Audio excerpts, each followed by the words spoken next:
You can go ahead and call me Deacon St. John because I put 64 hours, more than an American work week, putting in work on hordes and freakers. And while the thought is still hot on my noggin, I want to get my thoughts out. Days Gone was in an interesting position at launch because it kind of got duffed. For those of you that have never heard the term, I did not invent it, but it stands for Designated Ugly Fat Friend. And while SIE, Sony Interactive Entertainment, and Ben Studios weren't the ones deeming it the duff of the lineup of PlayStation IPs exclusives, it was the community that noticed these weird bugs and glitches, technical hiccups, and the story being good, but not nearly as good as what we're used to with those previously mentioned SIE first-party Sony blockbuster bangers. I don't need to name drop, just look on the screen here and you'll see a couple of them that you recognize. Might have even bought a console throughout the years just to play one of these things. The game wasn't bad at launch, and I played it initially. I borrowed it from a bud, a pal, and played it, no spoilers, we'll just guesstimate through the story here, about a third of the way. Wink wink, you know what's happening right about there, right? And that was on a base PS4, not a Pro Ho PS4, so it was struggling to hit 1080p 30. So now playing the remastered version on a PS5 on a 77-inch OLED with surround sound, it is a completely different experience. It's been enhanced, revised, pretty experience, quite simply. The game is gorgeous. All those hiccups, those technical bugs and glitches have been massaged out for the most part. I did have one major crash when I did lose about 5 minutes of progress. I'm salty about that. Without further ado, this is a review of the remastered Days Gone.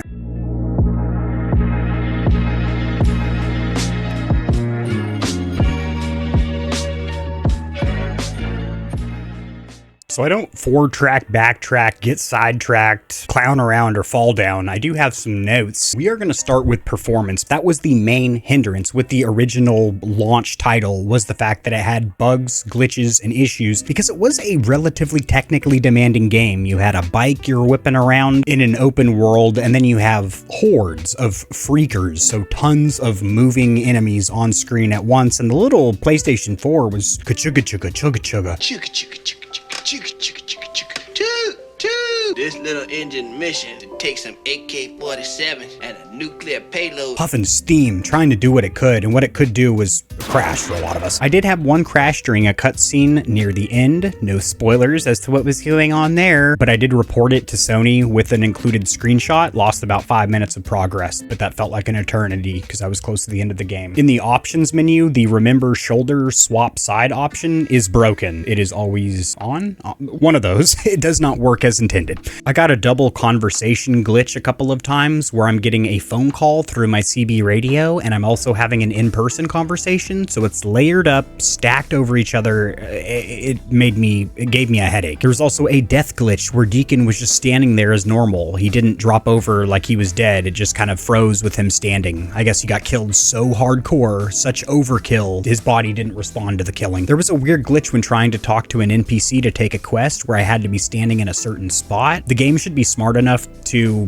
grab Deacon and put him in front of the NPC to start the cutscene. There was always a notification telling me the bounties could be turned in, even when they could not be, or I just turned them in, so I'm empty on bounties, and I would still have that green placard saying bounties are available for turn-in. A very similar problem is when you go to receive quests from NPCs in town, it has a green indicator over their head saying a mission is available, but if a mission is not available, it just says no mission, and you still have to run up to them. It looks like a mission is available. It'd be cool if that turned red or just wasn't over their head when they didn't have a mission for you. It's a stupid indicator that does not, you have to get right in their face to see if there is a mission to take or not. Quite a few times I couldn't grab ammo from my bike storage, my saddlebags, and that's when I realized the trick of it. Mount your bike, then dismount or get off of it without moving at all. Get off, stand where you are, and then hold the storage button. You'll be able to top off your mags. I did get the persistent stealth prompt glitch, which was present in the original game, and it's still here in the remaster, which I find truly baffling. But this is when you have a green triangle, or if you're on another other console or platform. You fill in what button that would be for you, my friend. Green triangle, which is prompting you to do a stealth kill, but there's nobody near you to be stealth killed, and the only way to get rid of that is to quit the game, turn off your console, relaunch the console, and the game. I also had a glitch where Deacon had ammo, but physically would not shoot his gun. He had gone pacifist mode, or his safety was stuck on. He would not shoot. And there was this cool little glitch. Deacon mounted the bike, crazy 180, like he pinned the throttle and dumped the clutch with one foot down, trying to do a little spinny U-turn. So that's not bad performance-wise, considering the original game was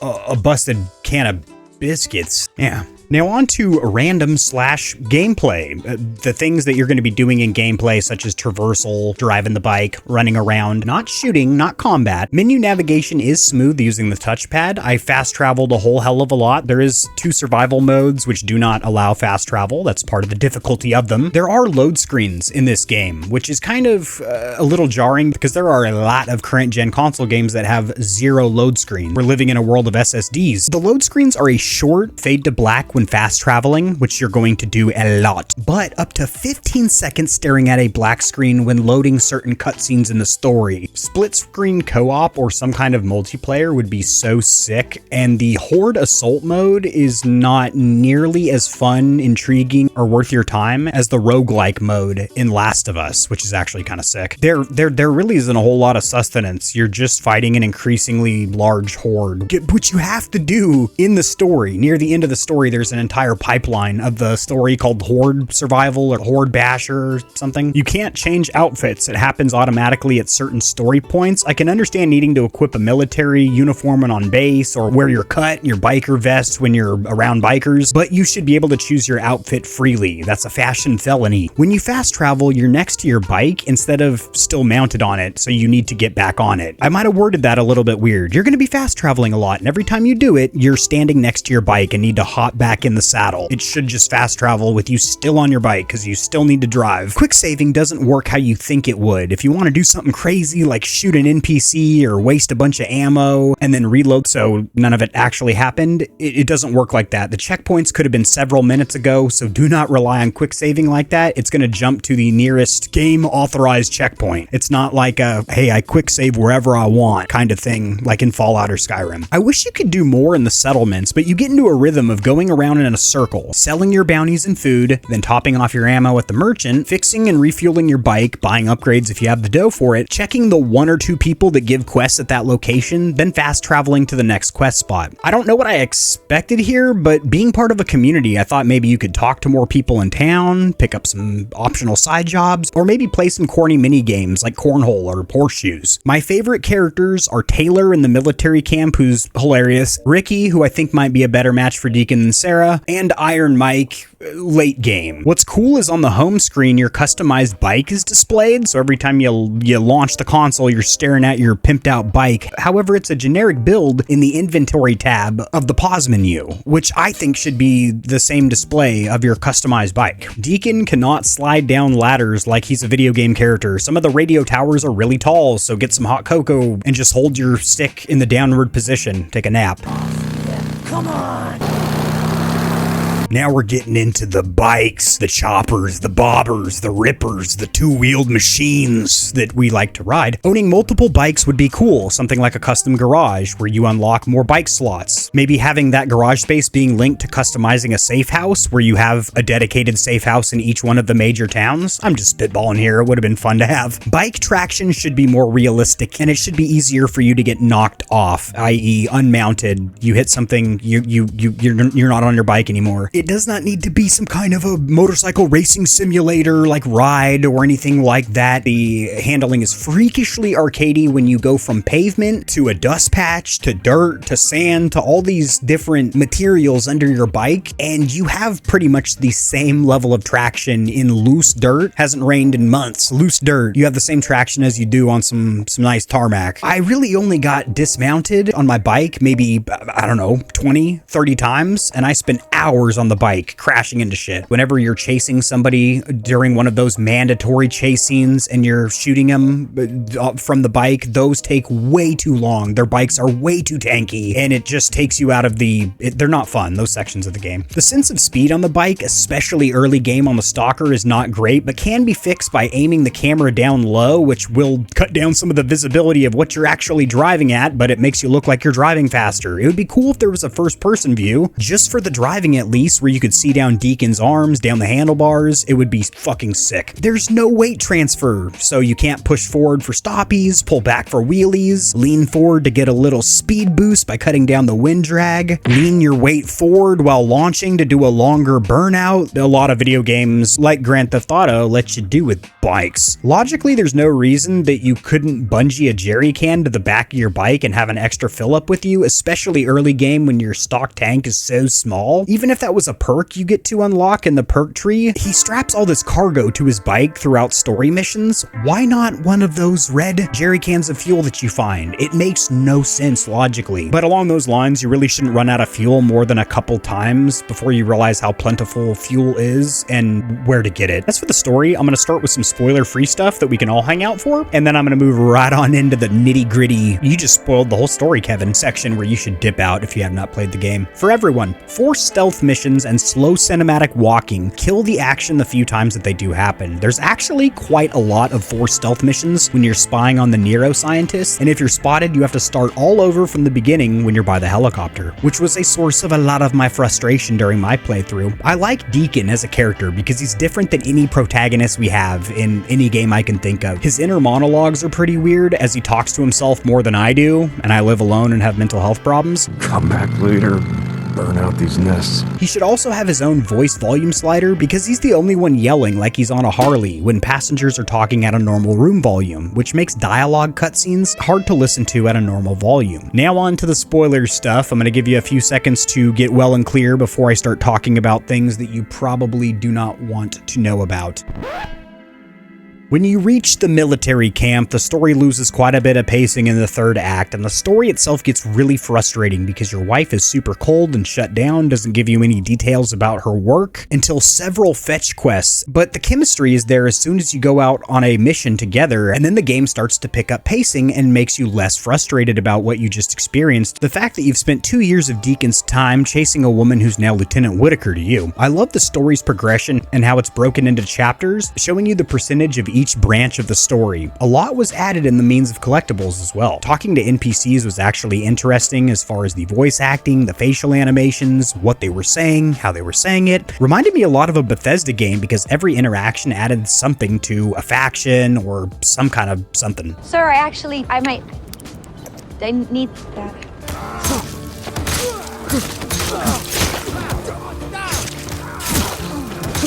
Moving on to the combat, which is going to be a large section of the game. You're going to be shooting, you're going to be melee swinging. Enemy AI at normal and hard difficulty is not great, especially in groups where they could be doing flanks and some squad maneuvers. They must not have headsets or radio comms or whatever. They also have a terrible habit of saying they're down or they've just been killed when you shoot one of them, rather than saying their names like they do in The Last of Us. They have zero communication, and if you play aggressively, pushing into cover, doing dodge rolls and close range sprays, you're probably going to dominate at normal difficulty. Overall, I thought the shooting was good. The melee was boring and repetitive, as there is no light and heavy attack, there is no block or parry, there ain't shit to the melee, honestly, other than repairing your melee weapons when they get degraded. You get into a combat rhythm of dodge roll, slash, dodge roll, slash, dodge roll. It gets, the melee combat, I can't imagine doing a melee playthrough in this game. It would be boring as fuck. I really wish I was incentivized to use more weapons throughout my playthrough, but after trying almost all of them, the MGS is what to carry through the majority of the game, as it is the best, most versatile all-around gun that is available to you for the majority of your playthrough. If sniping is your thing, use use a scoped rifle, not a crossbow. It's not the drop-off that's an issue, but in mid to late game when enemies have armor, it's a one-shot to the body with some of the good sniper rifles like the 50 BMG, and the crossbow is like shooting paintballs at them. Throwables are pretty bad because there's no dedicated button, so you have to switch to them in the weapons wheel, throw your nade or Molotov, switch back to your gun, and the damage radius isn't very wide, so you better land that throw perfectly. You can't shoot through thin cover or cover of any kind, so if somebody's hiding behind a piece of tinfoil, you have to wait for them to pop out. You couldn't just shoot through it like you should be able to do. Enemies do react to what part they're hit in, which is really cool, so you can shoot their legs and watch them tap dance around, or hit them in the shoulder and watch them bob and weave for you. Shooting and getting shot at is satisfying, but could have used a optional gore system, putting it on par with the realism and savageness of The Last of Us, where you're actually popping off body parts and blood's flowing, and that was actually a huge complaint of mine, was that the gore system was savagely lacking. Shoulder swap and quick swap can be done while aiming, and I have a hotkey on my rear buttons on the same side. So on the left side, while I'm aiming, I can quick swap or shoulder swap while I'm still aiming and strafing. Healing can be done during reloading. You start the reload animation and then you bop a heal, although sometimes that doesn't work. It's almost like the game's rules for that are dependent on what weapon you're using. Definitely with the LMGs that have a drum mag, you start the reload animation, then heal, and by the time you're done with your reload, you're also topped off with your health. Various other actions can also be done during healing, so I would recommend testing to see what you can get away with healing-wise. It is left on the D-pad for a couple seconds to heal, and in that regard, if you have a controller with buttons on the back, it would behoove you to bind one of those to that heal button. There is no crouching to shoot more accurately, so even if you crouch to try and tighten up your crosshair, Deacon automatically stands up when you aim. You can, however, shoot from cover, but you have to actually pop up, and you cannot blind fire. Water splashes up when you shoot at it, but there's not realistic damage to things in the environment, like this bucket or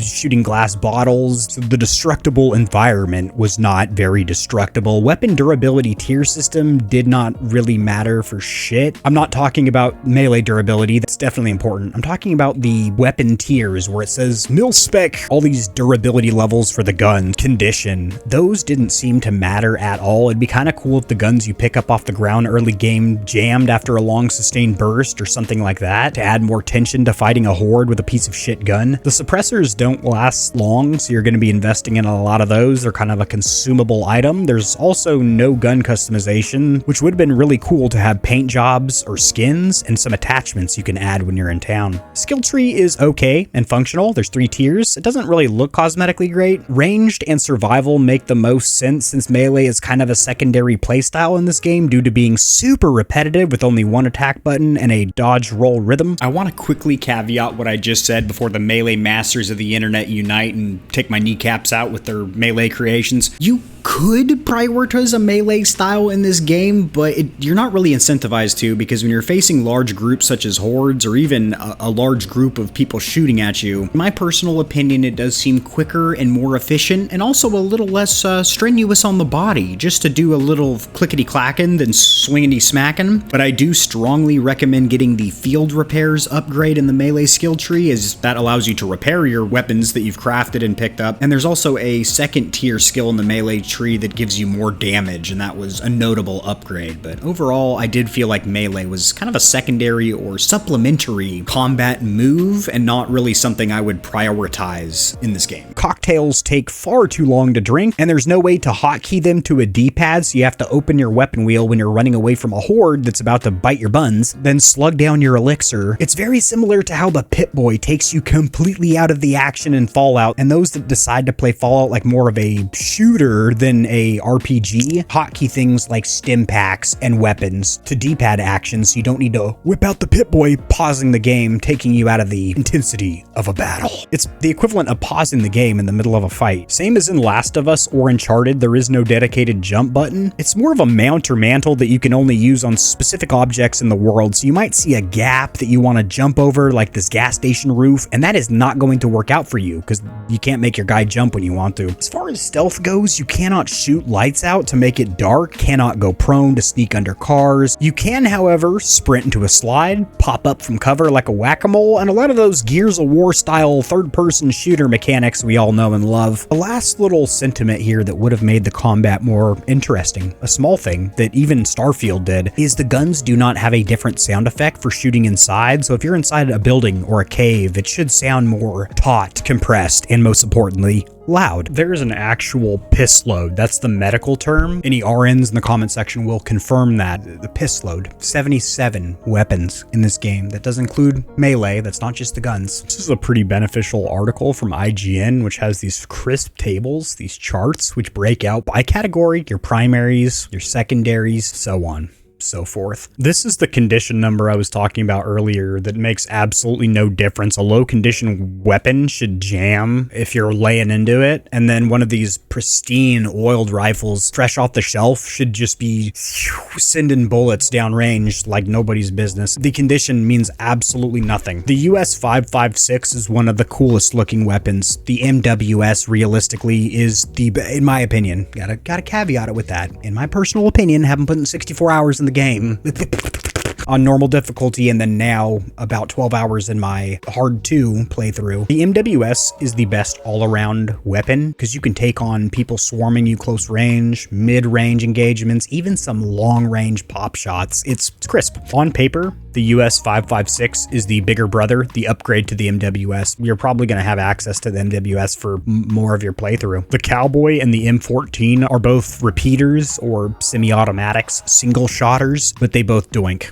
quite hard. Boozer's shotgun rips early game, but it's just the loner. He's just lending it to you, so it's not really yours. You don't get that till way later in the game, and by the time you do get it, Boozer's shotgun is outclassed by the other shotguns. The biggest letdown shotgun-wise was the Crowd Breaker. It's terrible for crowd suppression because you got 2 shots and then you need to load them back in. My favorite primary in the late game was the Chicago Chopper, which is a great name for a Thompson machine gun, aka Gun.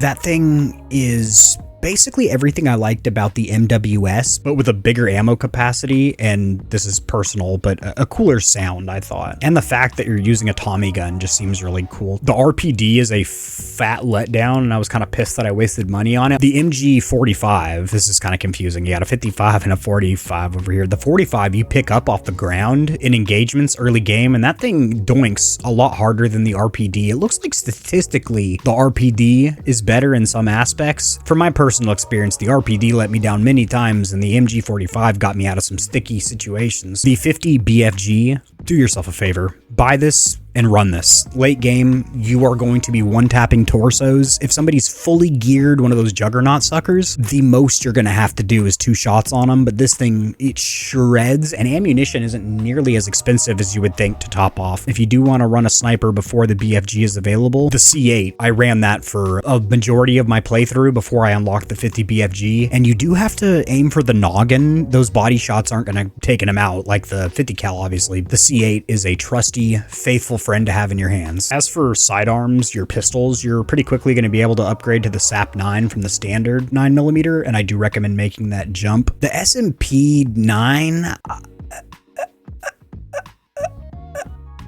I wanted to like this gun so much because of what it is, a cool little one-handed submachine gun. It didn't have the impact, the hit, and I got taken down by many a horde when I would switch to the secondary thinking it would clap the last few freakers on me, and it did not do any clapping, and I was pissed about that. Also, there's multiple condition levels of this same gun. I'm gonna be 110% honest with you. I don't even feel like I'm qualified to give you my favorite melee because I already covered that I think melee is a secondary playstyle in this game. You're gonna be gunning, running, and then swinging to get them off you when you can't shoot. But this isn't really a game where a melee build makes sense, as you're linearly increasing the melee skill tree, making you more powerful when swinging things. Enemies are getting more tanky, so it just constantly seems like I'm beating the shit out of this guy with a bat. Why, when I could just head tap him with a gun? Throwables. I use these a lot through my playthrough, but there should be a dedicated button like tapping a bumper to throw one of these things so you don't have to switch to it in the weapon wheel. The Molotov is what you're going to be using the most because it is required to clear out nests as you got to burn out the freakers. A napalm Molotov will help you later when you're fighting hordes because it's a more powerful Molotov. The pipe bomb,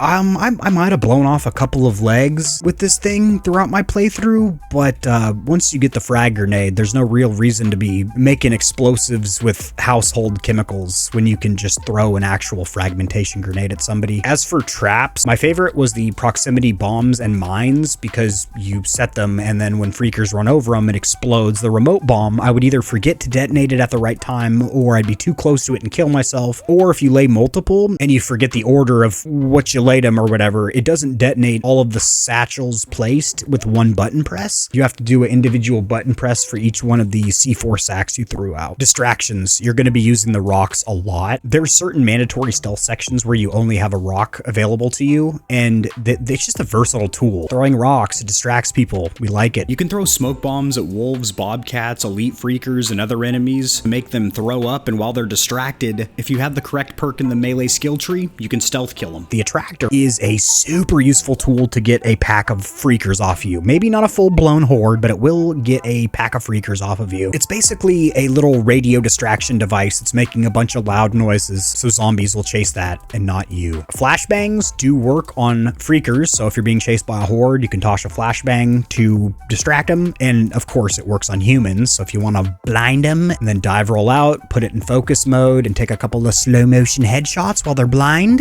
that's a technique that we like to do. This has been my in-depth comprehensive review of Days Gone Remastered, which I really did like. I had a blast. I had a good time playing the busted glitchy version on the PS4, but I only made it a third of the way through the story. I pushed all the way through the story and then started a second playthrough on hard 2 difficulty. That's the one above the regular hard. And I had a great time the whole time, and I'm continuing to have a pleasure with it. Drop in the comment section below what you think of Days Gone. Did you play it in the past? Did you play it originally? Are you going to play the remaster? Is anybody listening to me? Anyways,